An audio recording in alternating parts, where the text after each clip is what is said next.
Hola a tots i a totes, nosaltres som la Laia i la Laura i avui us venim a parlar del nostre projecte de recerca que portem treballant des de principi de curs. El nostre projecte de recerca es diu Quan les dones callaven i és una recerca de testimonis femenins d'aquí Torelló de la Guerra Civil Espanyola. El treball va estar motivat per diversos interessos personals i entre ells voler donar veu a aquestes dones que van viure la Guerra Civil Espanyola de 1936 a 1939 i no tenen el reconeixement que es mereixen. Aleshores, per això vam decidir escriure les 5 biografies d'aquestes dones que la van viure. En aquesta presentació l'hem dividida en diferents parts. Començarem pels objectius principals, secundaris, juntament amb les hipòtesis. Llavors us explicarem el marc teòric i seguidament el pràctic. Per finalitzar us explicarem les conclusions, si hem complert els objectius i les hipòtesis i per finalitzar les limitacions i perspectives. Al treball ens vam plantejar uns objectius generals i secundaris a l'iniciar-lo. Els generals van ser posar per escrit les vides de diferents dones de Torelló que van viure la Guerra Civil Espanyola de 1936 a 1939 i editar-ne el resultat en forma de llibre novel·lat.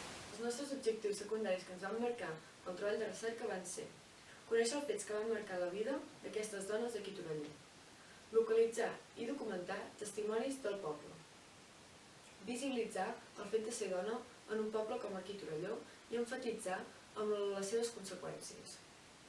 Fer una recerca de documents i fotografies i, per últim, analitzar les característiques d'una biografia i saber dissenyar un llibre. A l'inici del treball ens vam plantejar 3 hipòtesis clares. La primera va ser que és possible reflectir una època històrica com va ser la Guerra Civil Espanyola de l'any 1936 al 1939 a partir de la confecció i elaboració d'un llibre biogràfic i així fent accessible la informació a les noves generacions. També ens vam plantejar que és possible l'elaboració d'una obra senzilla amb material relativament accessible i finalment que és possible mantenir viva la història i vida de les persones que van patir el conflicte bèl·lic a Torelló. Gràcies al nostre estudi en la Guerra Civil Espanyola a nivell nacional vam recollir que la Guerra Civil Espanyola de 1936 a 1939 va ser un conflicte bèl·lic causat per les diferències ideològiques a nivell nacional.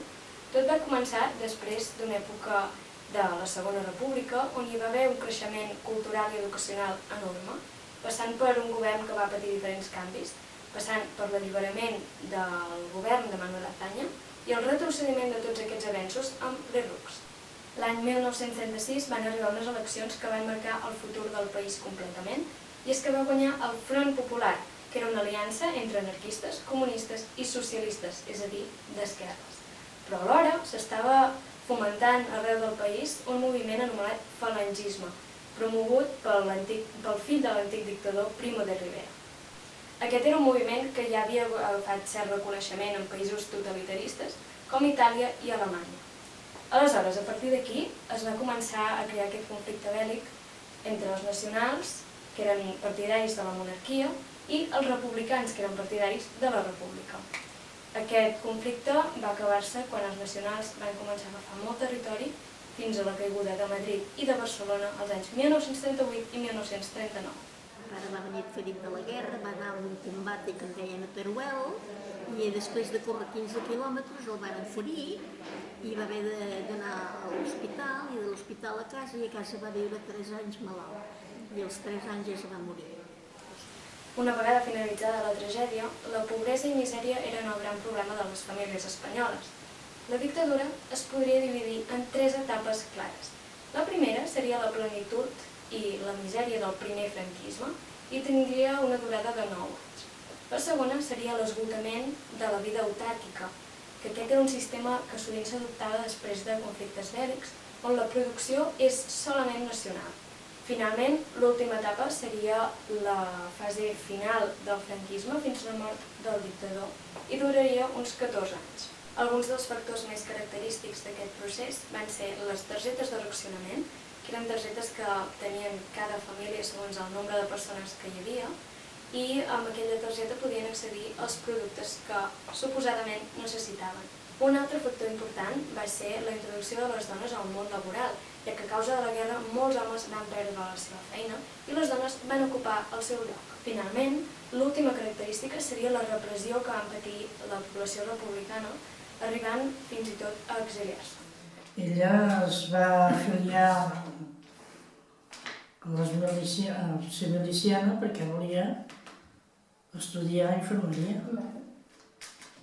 I quan va ser allà va ser tot el contrari, menys infermeria. Tenint en compte la pobresa de la postguerra, també aquí a Torelló s'hi va afegir el fet que hi va haver l'aiguat el 1940. La Guerra Civil Espanyola aquí a Torelló va arribar el 18 de juliol. Al principi no hi havia massa pobresa, però a mesura que el temps va anar passant, la pobresa es va començar a notar. A més, hi va haver una inflació de moneda, i això també hi va afectar. Aquella senyoreta em donava cada dia l'esmorzar, el temps que vaig anar a col·legi. Però nosaltres, llavors, tot anava reaccionat. I el cafè i el sucre anava reaccionat. Quan en feien una petita quantitat. Allò per nosaltres era sagrat. Perquè llavors ens ho guardaven per aquesta senyoreta, perquè el cafè li anava bé pel cap i el sucre per tot. Aquí a Torelló no es va patir gaire pel fet que hi haguessin atacs i batalles, però sí que anys més tard hi va haver un bombardeig. Aquest bombardeig, per sort, només va matar una persona i va fer caure diferents cases. El 1939, aquí a Torelló, el pont de Conanglell va caure i, a més, va ser incendiat. Això va provocar que la Guerra Civil Espanyola acabés, aquí a Torelló. Al maig del 1937, aquí a Torelló hi va haver la rebel·lió de les dones. Aquesta rebel·lió de les dones va durar una setmaneta més o menys, i va ser provocada pels diferents comentaris que hi van haver entre homes i dones al mercat municipal i entre les diferents ideologies del poble, és a dir, els que estaven a favor de la FAI i els que estaven en contra. En aquest treball s'han aplicat diverses metodologies, principalment metodologia de caire documental, ja que al tractar-se d'un treball de recerca històrica, les fonts primàries eren molt necessàries. A més, la recerca s'ha convertit en un llibre i aquest llibre permet que tota aquesta informació que s'ha recollit sigui accessible per tothom qui la vulgui, ja sigui per recerca històrica o per un oci purament personal. L'objectiu del projecte és la divulgació de la informació del conflicte bèl·lic que hi va haver al segle passat. I per fer-ho hem fet servir diferents materials.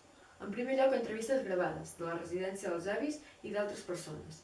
I en segon lloc, la recerca de fonts secundàries, com poden ser llibres.